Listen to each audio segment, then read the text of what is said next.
Well, greetings once again. I started a few weeks ago with part one of my testimony, and I personally enjoy testimonies very much. And for the very reason is because the world needs to know that we serve a living God who is real.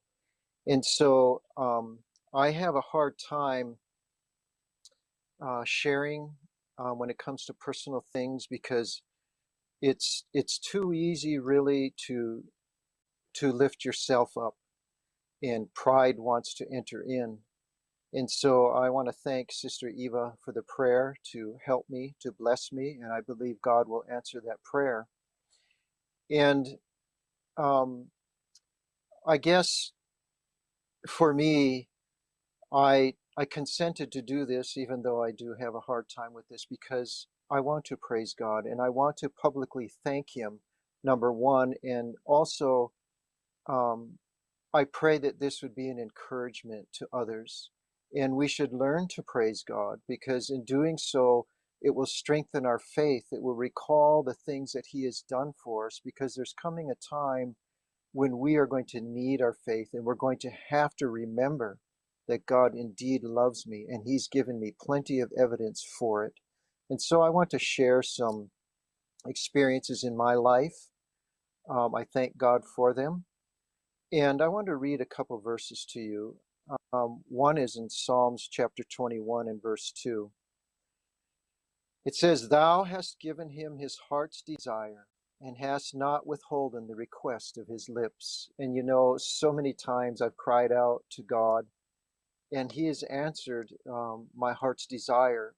And so I want to share these things with you, because in Hebrews chapter 13 and verse 15, it says, "By him, therefore, let us offer the sacrifice of praise to God continually. That is, the fruit of our lips, giving thanks to His name." And so by sharing my testimony, I want to give thanks to His name. And so I wrote down a few things of the many things that He's done for me that I thought would be of um, I think most significance. I guess perhaps not. I don't know, but I'll try to get through as many as I can. Some are short and brief, some are a little longer, but I want to keep it to 45, 50 minutes. So we'll see what I can fit in. But I want to do this chronologically as well.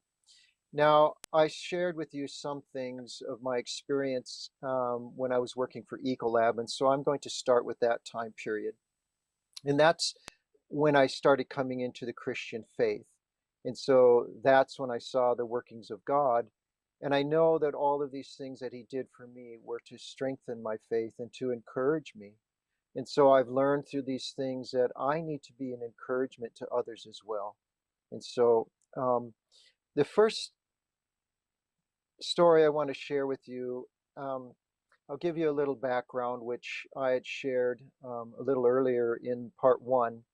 But when I was working for Ecolab, I had put in long hours, and I was a bachelor at the time, just gone through a divorce. I had my daughter custody half time, and I was leading out in prayer meeting. I would help with Sabbath school, and I was a deacon at the church. And I shared with you in part one that I was even willing to take a demotion with Ecolab, or not a demotion as far as rank, but as far as pay, because I thought it would allow me more time um, for me to enter into the things that I believe God was calling to me to do, which I had Bible studies as well. And so time was of the essence. I felt God calling me, and I wanted to give Him as much time as I could, and yet I had to earn a living as well. And so, keeping that in mind,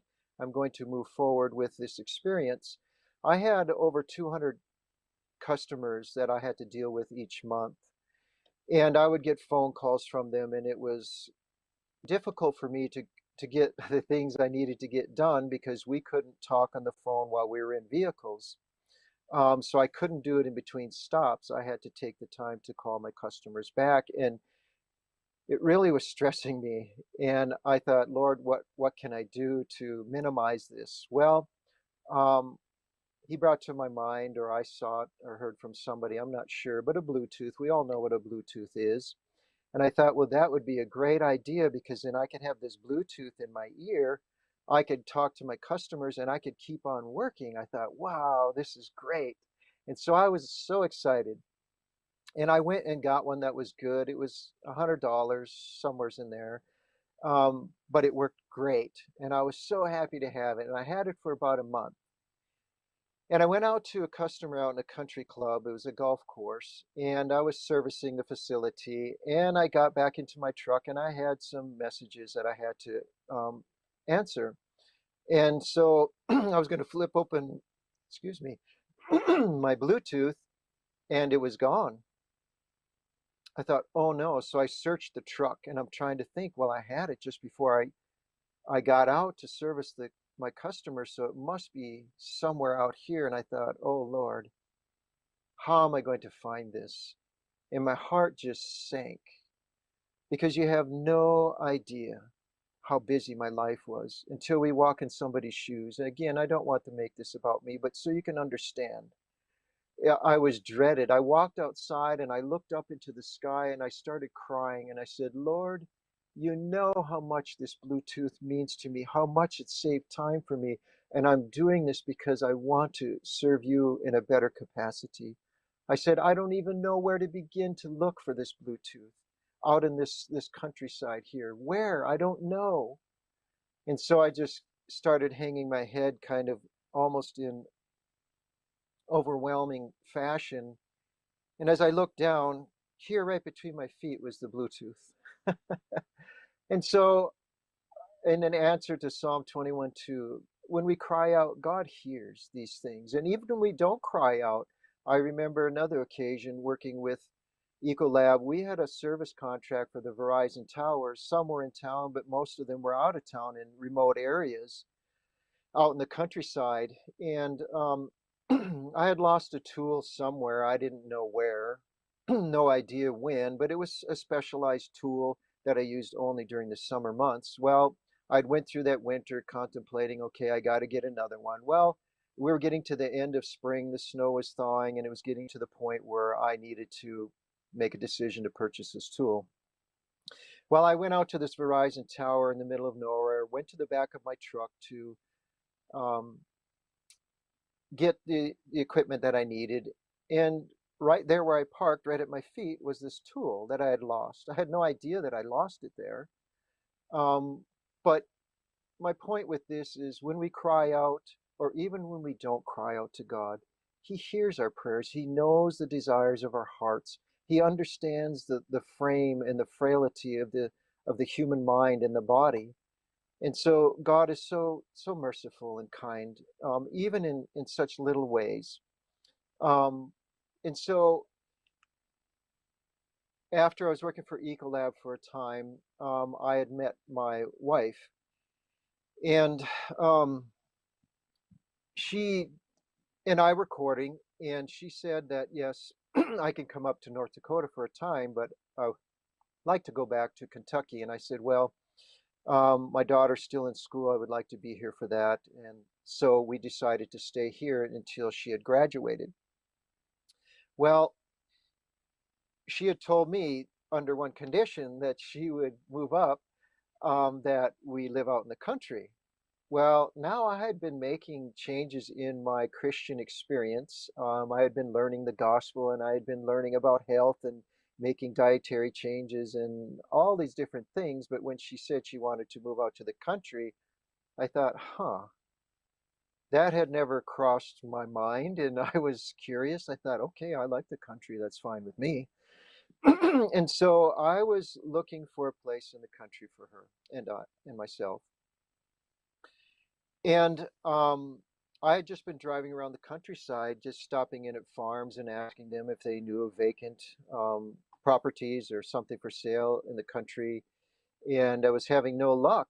And at the beginning of my search, I was getting this number. on my phone. I didn't know who it was. Like I said, I have many customers and I could be taking phone calls all day, but this phone number came up and I decided not to answer it, and they didn't leave a message, and I thought, well, it must have been too important. And I continued my search, and I continued getting this phone call from this same number. And I thought, well, I don't know who it is. I like to, I guess, forgive me, but screen my calls to some degree unless I know who it is. But they would never leave a message. And they would call back for a month and a half. This went on. And so I thought, well, okay, I'm going to answer this because I want to know who this is who keeps calling me.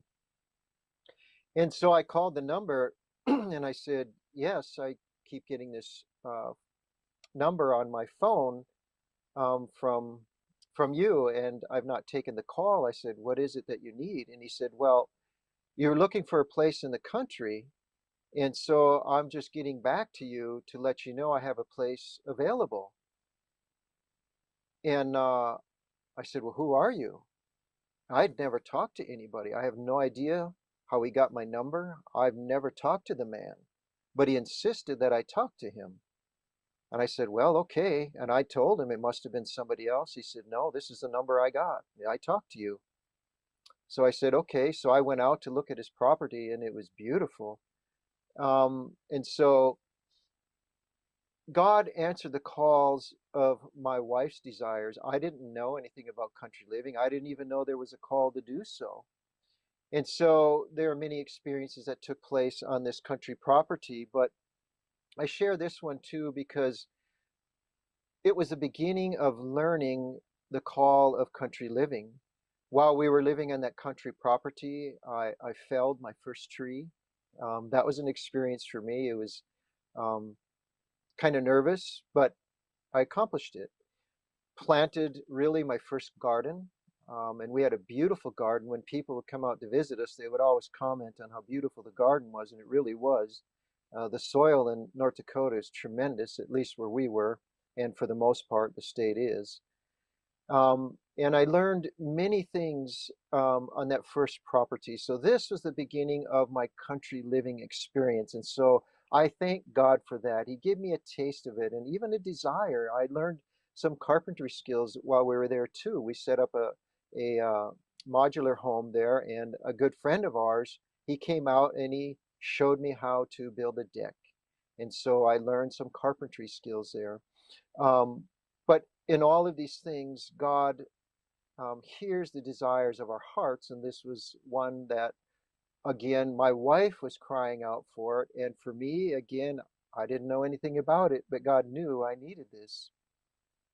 And so, as I was working there at Ecolab yet, I shared with you how I took this new position, and it was supposed to allow me more time. Well, with this new position, I ended up traveling more. And I ended up going to this route that I had not been on before. It was within our district, though. The man who ran it had hip surgery, so I had to fill in with him for a time. And so I was learning the route, and I went to this small town in east central North Dakota. I won't name the town or the people's names just for their privacy. But I stopped at this grain elevator, and those of you who don't know what a grain elevator is, it's a place that farmers can take their crops to sell them or to store them. The elevator can store them for the price. If it gets better, then they can sell them at that time. And so I go walking into this grain elevator. I walk into the office, and I wanted to sign in and meet the management and just familiarize myself with them and to let them know I was there to do my services. And as I walk in this doorway, and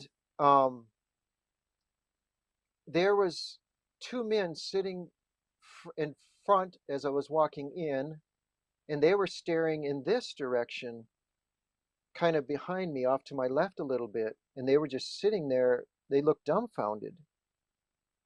And I thought, well, that's strange. So I stopped and I was looking at them a little bit, and then I saw movement to the left of me. And so I looked over to the left and I see this man leaning up against this wall with his arms crossed. And he's sitting there looking over to the left of me again. And so I look over to see what they're looking at. Here's a man sitting on a chair. He's got long hair and he's got a long goatee and he's standing there playing the air guitar and he's tapping his foot to the rhythm of music. And so I'm looking at him and I thought, wow, this is really bizarre. I don't know what's going on here. So I just stood and nobody was saying anything. I felt kind of uncomfortable. And the man that was standing there against the wall, leaning back against the wall with his arms crossed, he looked at me and said, what do you think? And I thought, what do I think about what? I don't know what's going on here. He said, about what he's saying. I said, I don't know. What is he saying? He's trying to tell us that the devil uses music and the syncopation to hypnotize people, and he can enter into their minds through the music. And I was shocked. I thought, wow. And I said to him, well, I agree with him. And the man that was sitting down in the chair, he looked up at me, said, you do? I said, yeah, I do. He seemed dumbfounded. Well, the man that had his arms crossed, he said, okay. He said, well, what kind of music do you listen to? I said, well, I like to listen to the old hymns, the gospel hymns. That's my favorite music. He said, oh, really? He said, well, what denomination are you? I said, well, I'm a Seventh-day Adventist. And this man that was sitting in this chair jumped up out of his chair and he grabbed his head and he was running around the room. Oh my, oh my, oh my. And I thought, what happened? He's running around the room and he comes up and he jumps up and he puts his arms around my neck and he's hanging on to me. He said, you got to tell him, you got to tell him, you got to tell him. And he's just shaking me. And I'm looking at him and I don't know what's going on. I said, tell him what? What do I tell him? And he's just beside himself. He said, you need to tell him about the Sabbath. And I was looking at him. I said, what about it? He said, tell him about the Sabbath. Tell him about the Sabbath. You've got to tell him. And I was sitting there looking, and I looked at these other men, and the man standing against the wall, he said, tell me about it. And I said, well, I started to share with him, and I won't go through all the details, but all the details we know when the Sabbath change came in all of this. And these two men that were sitting there, they're just sitting there staring at me. This other man's listening to me, and this other man, he's just walking around the room just frantic, and he's just, I don't know, it seemed like he was out of his mind. Um, and he's just walking around, oh my, oh my. And so I share with them about the Sabbath. And so the man that's leaning against the wall, he looks at me and he said, so, he said, you mean to tell me that if I don't go to church on the Sabbath, I'm going to hell? I thought, oh Lord, I don't even know this man. I started praying. I said, Father, what do I tell this man? I don't know. And so the Lord gave me the words. I said, do you believe in the Ten Commandments? And he said, yes. I said, do you believe if you are a murderer that you will enter into the kingdom of heaven? He just looked at me. He said, good point. Good point. I said, okay. So then the next words out of his mouth to me were, what do I need to do? What must I do to be saved? And my jaw just about dropped and hit the floor, because that coming Sabbath, I was speaking in my hometown church, and the title of my message was, what must I do to be saved? And so I sat there for the next 30, 45 minutes sharing them my sermon. And these people just stared at me, dumbfounded. And I was just, my heart was pounding. I thought, Lord, you brought me here for this. You have to bless me. And so I shared with them. And when I was done, these two men that were sitting there in the chairs next to each other, they just sat there just staring at me. And the man against the wall, he just got up when I was done and he walked away. And this other man, he grabbed me by the arm that was playing the music and he said, you got to pray for me. You need to pray for me. Come and pray with me. And he grabbed me and he took me down into the basement and he was telling me things. And I was just getting nervous and frightened. I was, Lord, you are working with this man. Help me not to get in the way. Give me the words that this man needs to hear. I don't know. because the things that he was sharing with me, he was not a Seventh-day Adventist, don't know what he was, but he told me that he played in a rock and roll band. But he said that God was giving him these messages, he said, but nobody wants to listen to me. And so he said, I started writing songs, and he started singing me these songs, and I started getting chills because if I didn't know better, this man was reading the spirit of prophecy. God was leading this man. There was no question in my mind. And it was the only way, he said, I can get people to listen to me. But he begged me to pray with him. And so we went in the basement and we prayed together. And so I got his address and I mailed him some literature. Unfortunately, I didn't stay in that area, so I don't know what all happened. But with him, I lost my contact information with him, but I still pray for him. But I went and did my services. And it took me about 45 minutes to do my services. And so I walked back into the office. And when I got back into the office, these two men that were sitting on these stools were sitting in the same position, just looking as dumbfounded as they did when the time I got there. And so I walked in and they just looked up at me and they said, we didn't know. We had no idea. And I didn't know what to say to them. And so I needed my paperwork signed, and I saw the office there. And when I looked in the office, the man that was leaning against the wall that was doing all the talking was the manager. So I walked into his office and I sat in front of his desk, and I needed to get my paperwork signed. And I just sat there waiting because he was shuffling papers and going back and forth. And finally he finished and he leaned back into his chair. And he said to me, so, he said, did you get him straightened out? And I looked at him, I said, it's not my job to straighten him out. And he looked at me and he leaned over his desk and he pointed right in my face.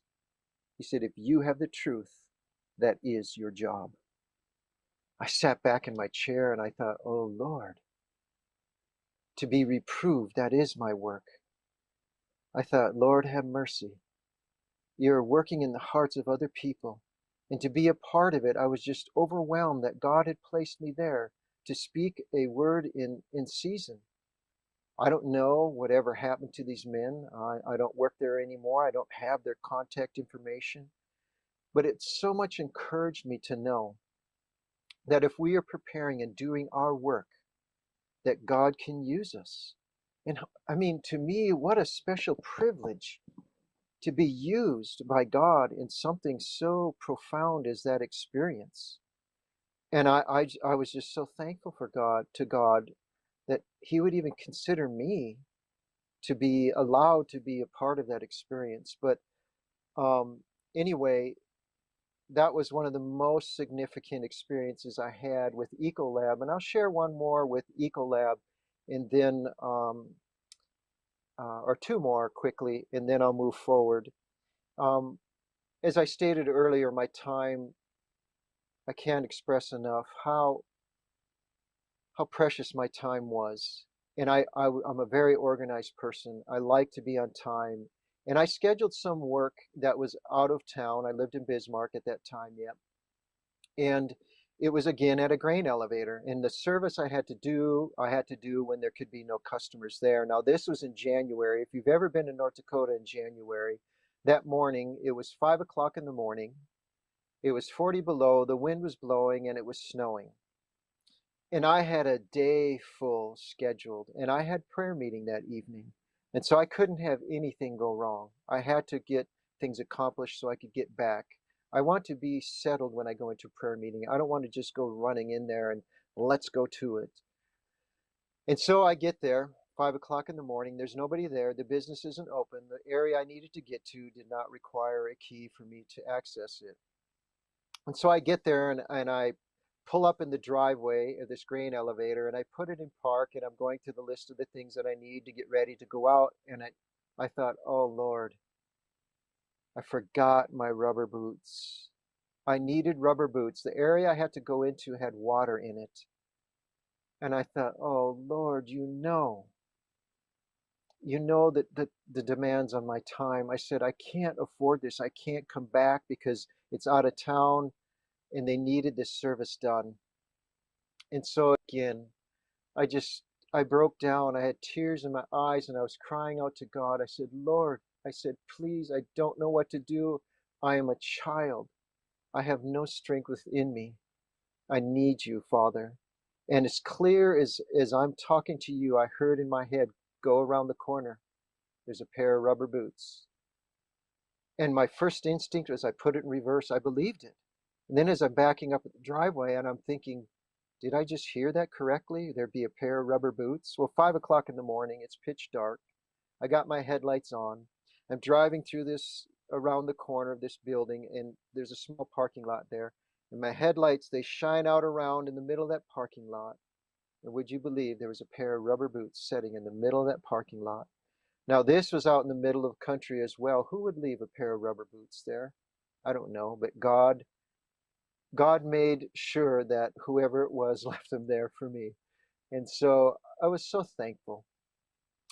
God really truly does hear us when we cry out. And I shared too an experience with Ecolab that this new position that I took because I wanted to have more time to commit to the work of God. Well, we took the medical missionary training. My employment with Ecolab ceased. And so we began full-time medical missionary work and outreach work. And for a year's time, we were doing this. Well, we didn't have any income coming in. We were new in the ministry and we weren't getting support or anything. And so it was, Lord, what are we going to do? I'm going to have to go back to work. I'll have to find employment again. And so we kept it in prayer. And I was getting this mail from Ecolab. I don't know, they didn't take me off their mail list, and I was throwing the mail away. I wasn't even looking at it, but something from Ecolab came to me. And I was going to throw it away again, but it looked like something different and unusual. So I opened it up, and I looked in there, and it said that I have to do something with my pension plan. And I thought, well, this must be a mistake. I don't have a pension plan. I've never contributed to it. I didn't even know anything about a pension plan. So I called my old district manager and I said, is this true that we had pension plans? He said, oh, yeah. He said, that's right. They don't tell us about it, but they contribute a certain percentage of our salary every year to it. Why they never mentioned that to me, I don't know. But anyway, it was just another way of God confirming that this is the work that I want you to do. Here is a little gift to keep you going. But anyway, money is not everything, but along the way, God has rewarded us, to keep us going in our ministry work in so many different ways. But I remember one time too, again, when we were in difficult times and we didn't know how we were going to get by, but just another example, and then I'll move past the financial thing because the reality of it is we need money to live. Dana was going through her computer bag, um, looking for something for her computer, and she stuck her hand in one of the side compartments, and she pulled out a stack of money. It was $3,000. And the only thing we can figure is we were doing presentations somewhere and somebody came by and put it in her computer bag. We don't know. But anyway, there are other examples like that, but these are just ones that stood out for me that I wanted to share. But then I want to move along quickly because there's a couple more I want to get to. But um, we moved to Kentucky eventually, and we began ministry work there. And we lived in a Mennonite and Amish community. And it was very pleasant. The people were so simple. They were so kind. Horse and buggy. There were people that lived there too that had automobiles. But going to their stores, it was so simple. Many of them didn't have electricity and so forth. It was just such a nice atmosphere. And well, I had taken up carpentry skills, learned them. And I thought this would be one way I could do outreach too. As Paul was a tent maker, he had to earn his living, but he used tent making, I'm sure, to his advantage to reach out. And that's what I thought I could do too. It seemed that God was leaning me that way. And so while I was there, I endeavored to take up carpentry, and I was invited to work with this Mennonite man, that's what he did. And he had other men that worked with him as well. And so um, he was a bishop in the community, in the Mennonite community, a well-respected man, a very nice man as well, too. I appreciated working with him. I didn't know him that well because this experience I'm about to share with you happened early on while I was working with him. We were working on a home. We were raising it up off the foundation, raising the ceiling level of the basement, and remodeling the whole interior of the home. And we each had our duties, and I was working in one part of the home and others other things.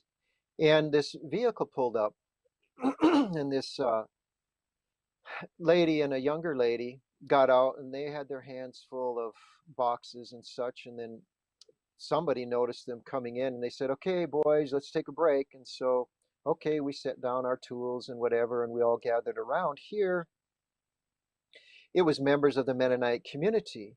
They owned the home we were working on, and they had brought cake and coffee for the workers.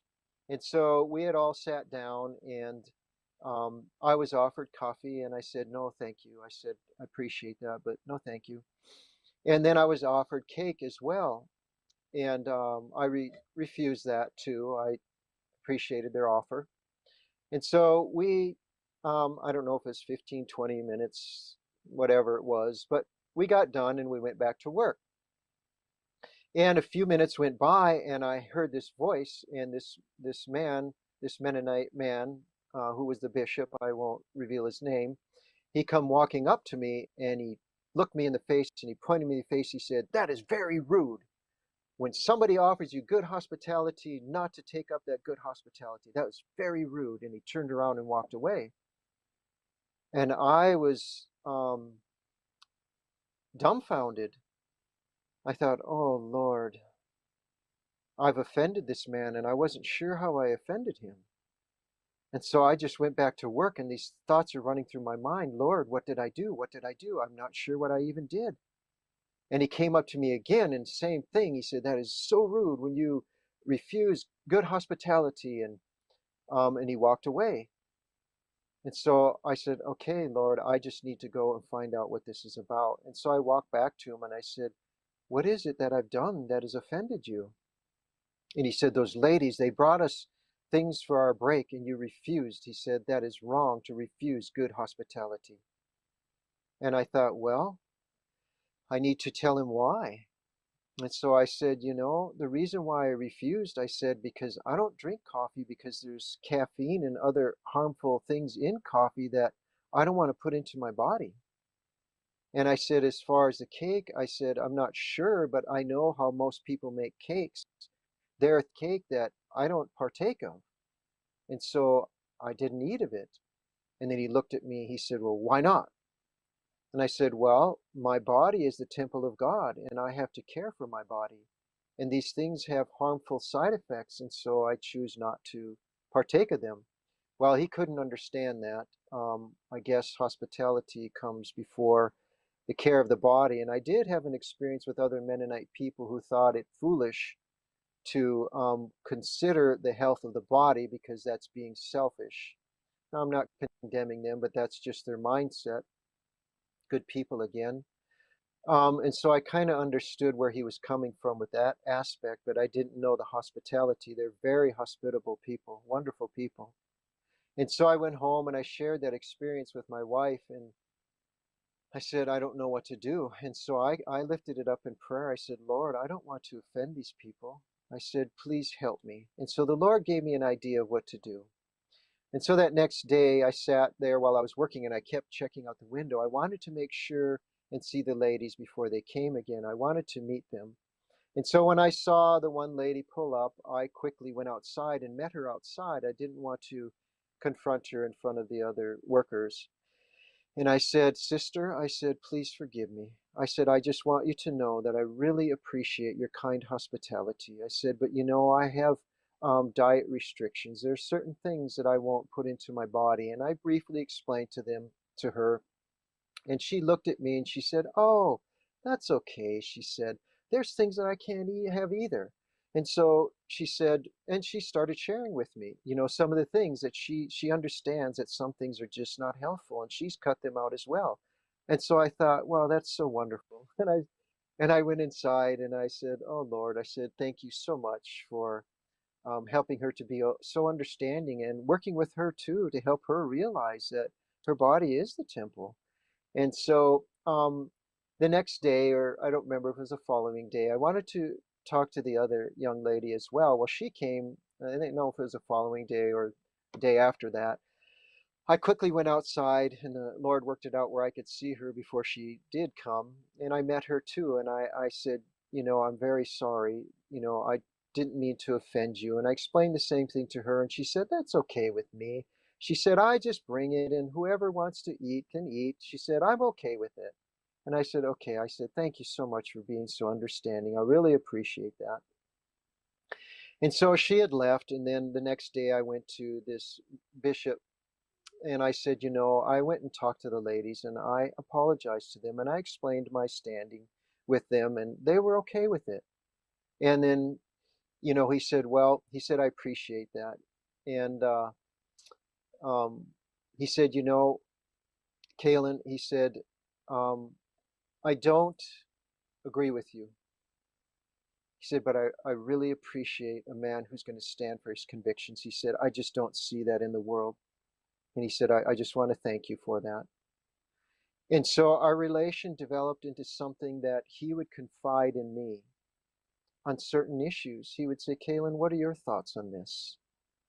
And so when I thought of this experience, number one, it gave me the opportunity to share our health message. And secondly, it reminded me of Daniel, how Daniel was willing in spite of it. Now, he faced more than I did, but it just was kind of resonated with me how he was going to stand for what was right regardless. He wasn't going to defile his body. And when he didn't, God brought him into tender favor with the prince of the eunuchs. And that's what I saw that happened with this bishop. Because I was willing to stand, God brought me into tender favor with this man. And I greatly appreciate that. And I just want to encourage people out there. We don't need to compromise to bring ourselves into tender favor and connection with people because we don't control those emotions. God does. And when we stand for that which is right without compromising, that's when God can use the power of His Spirit to touch and reach the hearts of people. And so we must stand firm, even though, just like the prince of the eunuchs, he said, what your request is, it might endanger my head to the king. Even if those decisions may take us into that position, we can't compromise. Because King Nebuchadnezzar was an unreasonable man, and it was him that demanded something unreasonable of that prince, not God. Daniel was just simply standing for that which is right. And so I just want to encourage people to stand for what is right. Do it in love, but don't compromise. And watch the power of God work. He will take us into places and give us experiences that we need for what is coming. Because what is coming, brothers and sisters, we know that every earthly support is going to be cut off. We are going to feel as Christ felt upon that cross, my God, why hast thou forsaken me? So all of these experiences that we are willing to allow ourselves to be in will strengthen us for that time. And we will remember these experiences. And we will say, no, indeed, God has promised that He will not leave me nor forsake me. And so I have time for a couple more. And so while I was living in Kentucky, I drove a bus for a short time, about a year and a half, and I was a sub driver, so I was on different routes. And when we were in training, our supervisor had told us, now this was in this county, the county that we were in. At this time, he said that only 13% of the children in this county live with their mother and father, their biological mother and father. Only 13%. I thought, wow. He said, there are so many broken homes in this community. And I thought, Lord, okay, before I would get on that bus, I would pray. Father, I pray that if it is your will, that you could use me to encourage someone today. Now, there are other stories I could share on the bus with the children. They're so wonderful, but I want to share this one particular story. Um, and I know this to be true, what he was saying, because like I said, I was a sub, so I'd be on different routes and I would see these same children on these different routes, and it was like they didn't have a home. And I even heard boys talking behind me that, my dad's in jail, or I haven't seen my dad. And you would hear these things and it would break your heart. And um, one day, I had the children sitting in order, like the kindergartner in the front, then the first, and then so forth backwards, so I could watch them because they would have more needs. And so I had this little girl sitting behind my seat, and she said, "Hey, Mr. Bus Driver." Um, I don't remember the boy's name. He says that this is my name on this plastic bag, and it's not my name, I don't think, is it? And I said, well, why don't you wait until we stop and then I'll take a look at it. Well, we got to the school about 10 minutes early, so I had some time before the doors would open up. And so we're on there. I said, well, let me see that bag. And I looked at it, and it was a Ziploc bag, and on the bag it said Ziploc. And I said, no, I said, unless your name is Ziploc, that's not your name. And she said, I told you. And I prayed. I said, Lord, what more? I've got a conversation here. What more could I share? Well, she had half of an apple in her bag. And I said, did you know that the apple is king of the fruit? And they said, no. And I said, yeah, there's even a saying that says an apple a day helps keep the doctor away. And I said, because it's loaded with nutrients. And that one little girl, she looked at me, she says, well, my daddy says a doctor a day keeps the apple away. And I had to chuckle, and that could be true with some doctors, but anyway, they don't look to what we eat too much as health concerns. And so I said, did you know that an apple is a fruit? And I don't remember their responses, but anyway, I said, do you know how you can tell the difference between a fruit and a vegetable? And they said, no. And I said, well, the Bible says that the fruit has the seed within itself. And so they started asking me questions. Well, is this a fruit? And I said, well, does it have a seed within itself? And they would say yes or no. And so the conversation was going on. And I noticed as I was looking up, some of the older children or adults were coming forward and they were listening to our conversation. And they started partaking of it. And so we got to talk about um, fruits and vegetables and how nourishing they are, and how some people think that certain fruits are vegetables like tomatoes and cucumbers and so forth. Anyway, I share that little experience because it's just some way where we can enter in to think of these things, of the children too. How can we enter into their simple minds to introduce biblical principles? And so as I was going home that day, I thank God so much for that experience. And I thought, Lord, the seed and the fruit, I thought you added vegetables afterwards. I said, why is that? I didn't understand that. And I just asked him, why is it different now that, we can eat vegetables? And God showed me, and I thought, just through that little experience, He rewarded me for taking the time to talk to these children. He said, because, Kalon, before sin, my seed was in you. But after sin, now you have to bring the seed into you. And I thought, wow, Lord, that is so profound. And so I thought, but there, I'll share another quick one because it had to do with a young man on a bus route that I was on, and he was really a troublemaker.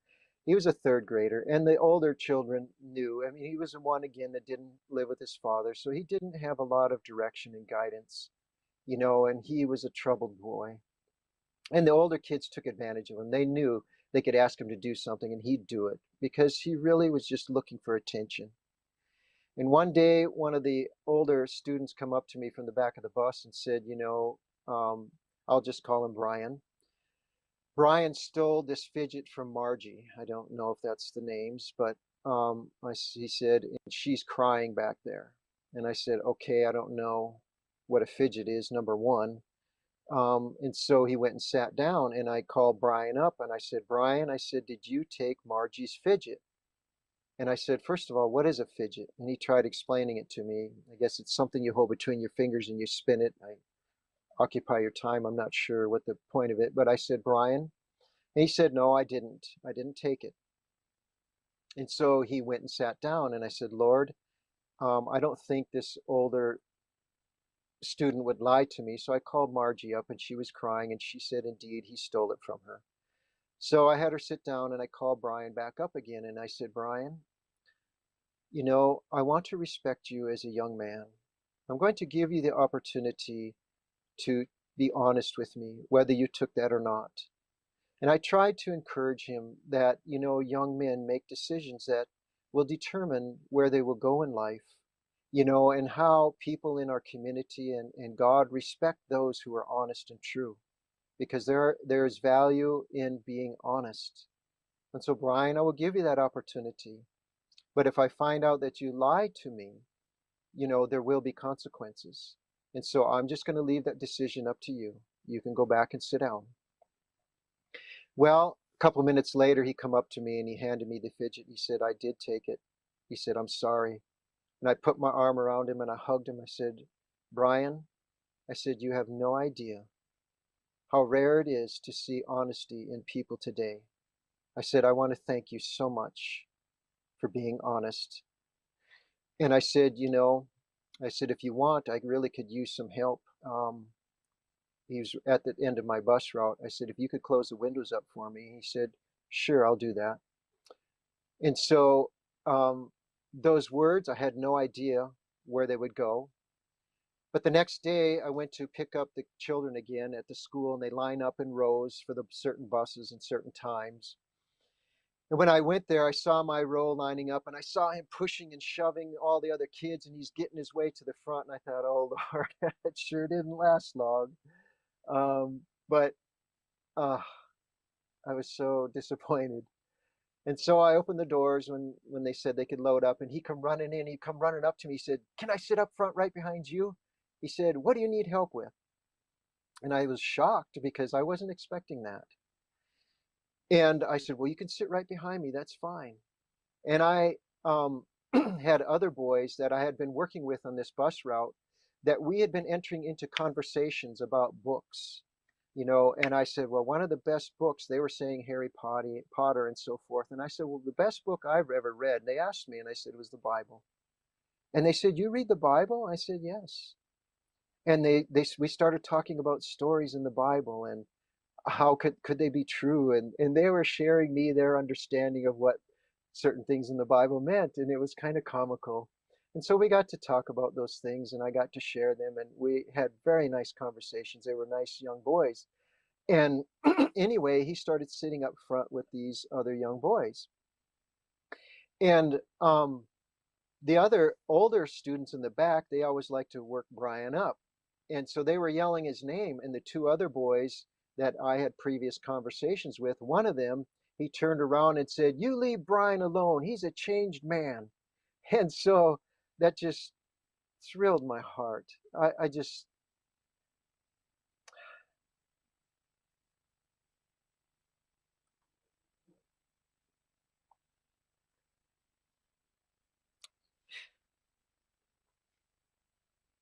these young people just need encouragement.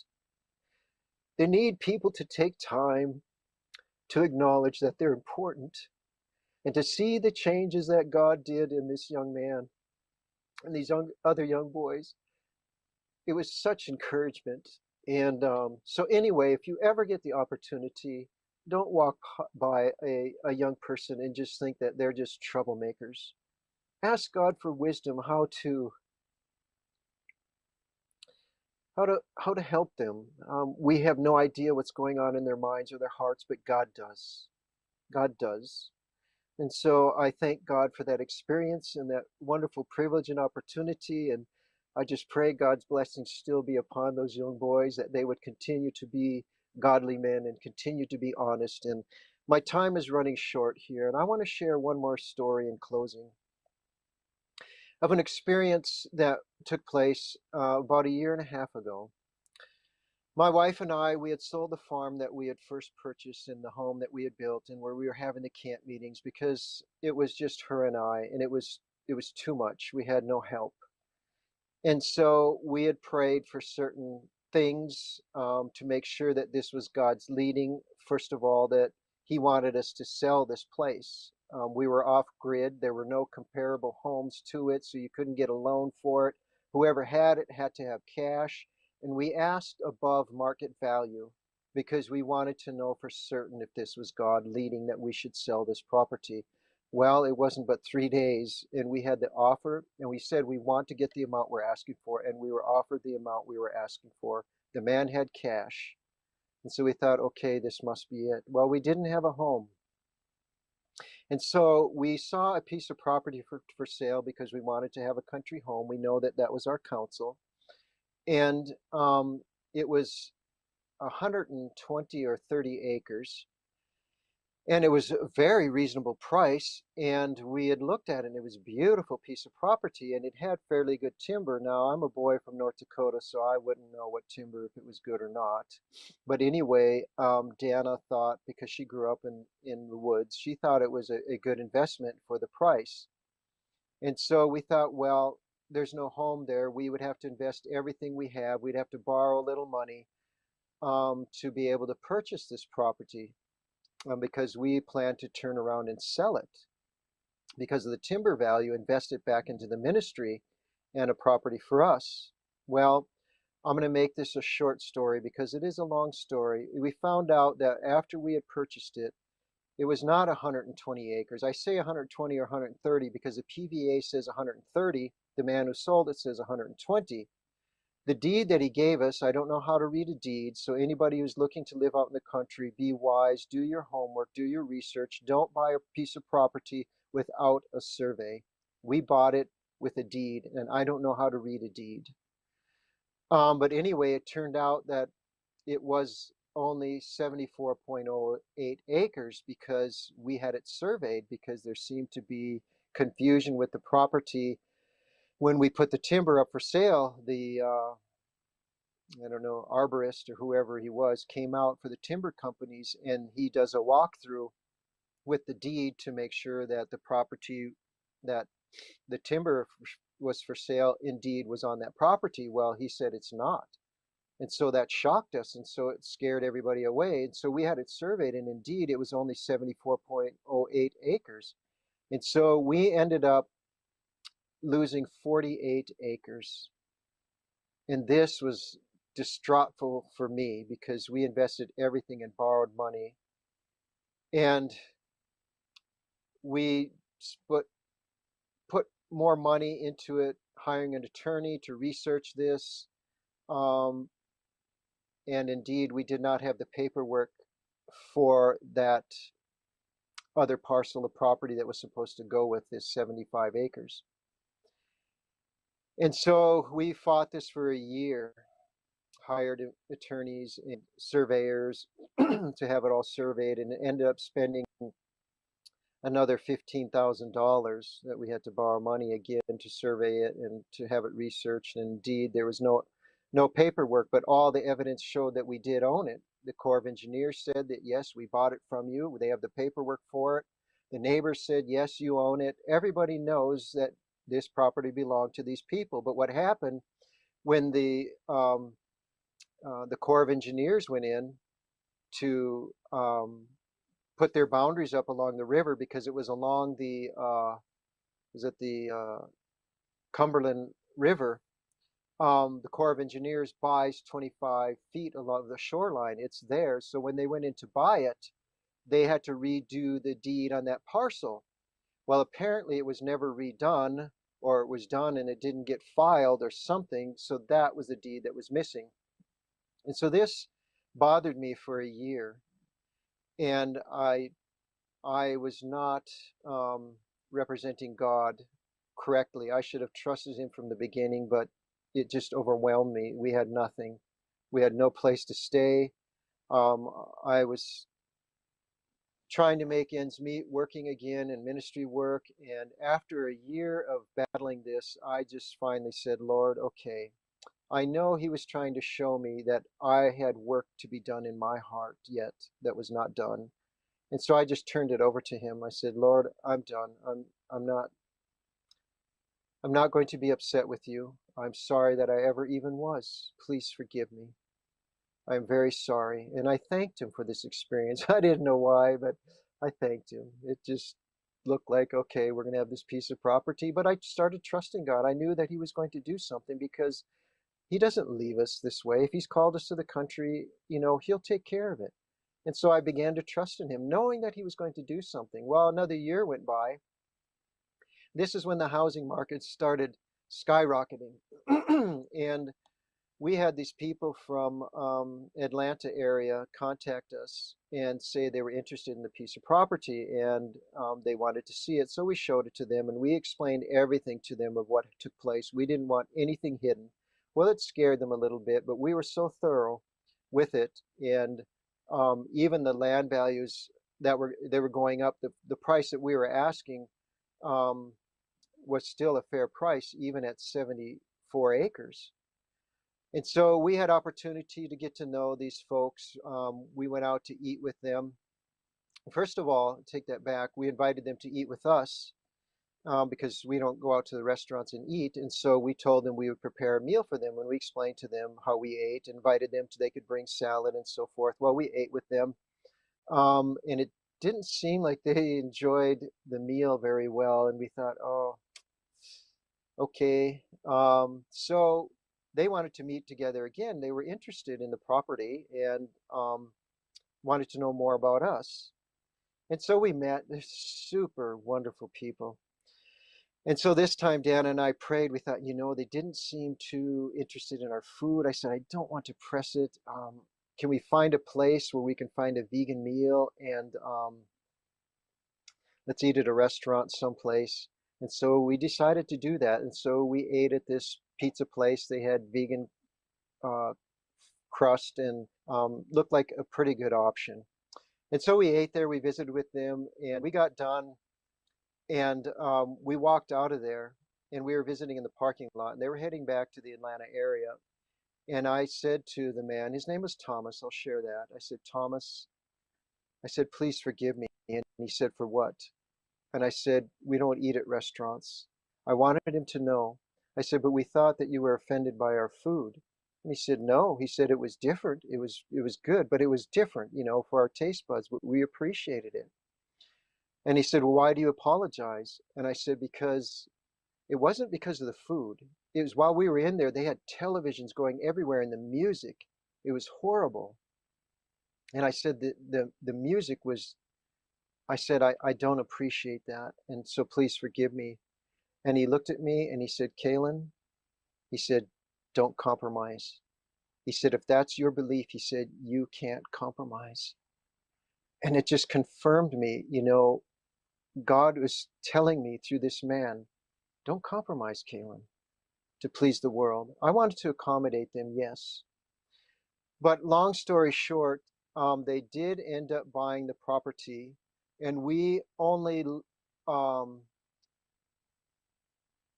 actually, we didn't even lose any money. I think we ended up a couple $1,000s above what we invested with the attorneys and everything out of that 74 acres. And so God blessed us with that.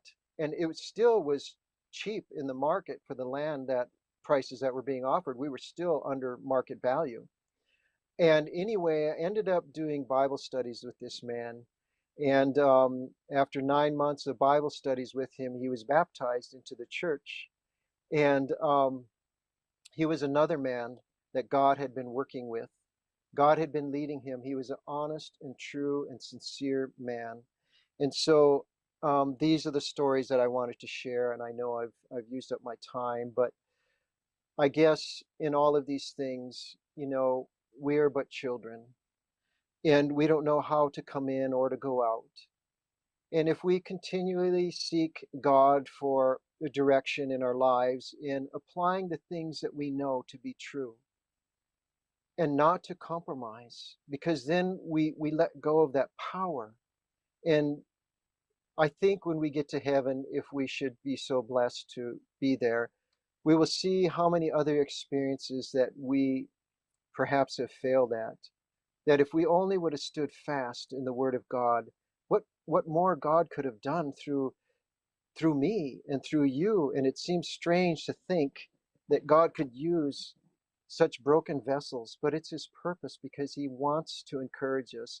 He wants us to know that He is a living God and that He is active and that He is there for us.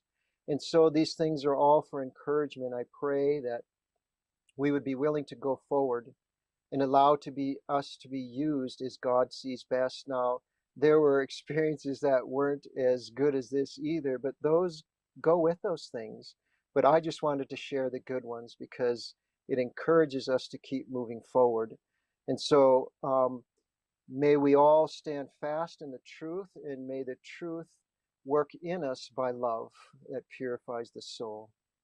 And so I would like to close with a word of prayer. Our Father in heaven, we want to thank you so much for the experiences of life that you give us. And I want to lift up those that may have listened to this. May they be encouraged and know that we do indeed serve a living God. And may they go forward in faith and knowing that what they are doing could be a blessing to others, that they might be encouraged and know a living God as well, that they could experience the joy and the happiness that comes with these things. And I want to ask your blessings to be upon those who labor for you, like this, the Light Channel, and others, Father, that this word can get out so that you could hasten, Father, your return. We thank you so much for your goodness and this privilege and opportunity to share your goodness with the world around us. In Jesus' name we pray. Amen.